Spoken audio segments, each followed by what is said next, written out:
lấy nôm sắc lung khăm buaya mani nôm na zong in khovelin min pek thei te lim pui ka tum thi chuni le zana ral ma pon beidon na a tham ra le khovelim na min pek a rei lo lua e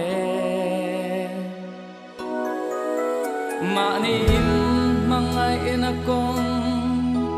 zo akat lan mek lai pon i không ai dai ngai lo chuan min lo zui reng thin sual khur thu ka kapil lai pon i za ngai na lang le thin he tiang ema mangai na ka phu em ni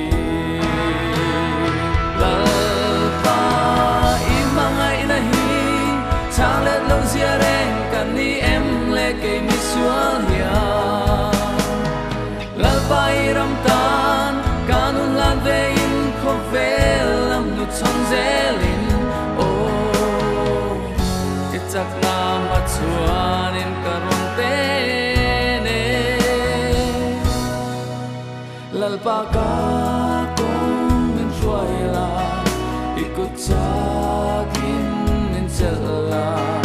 i boy rin om min siam la dang chungin mi mangang che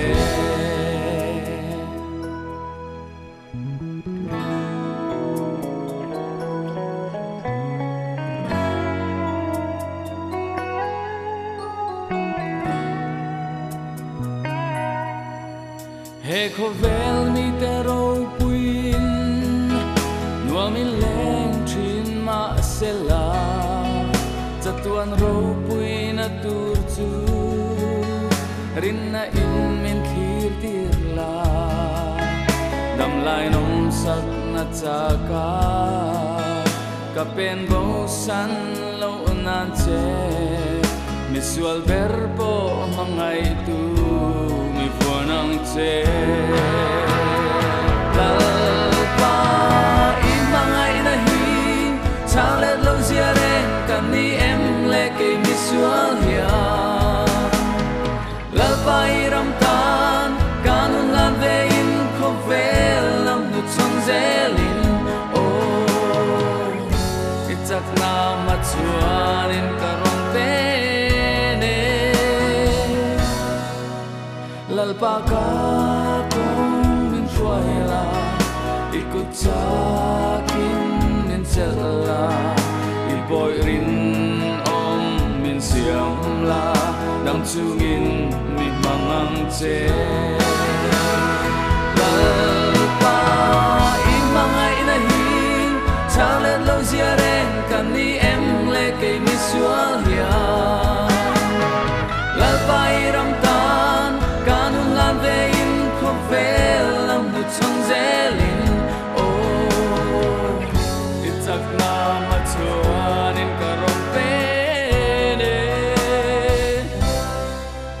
lalpa ka kong min ruai la ikut sakin min zela i boy rin om min siam la dam chungin mi mangang che lalpa ka kong min ruai la ikut sakin min zela i boy rin om min siam la dam chungin mi mangang che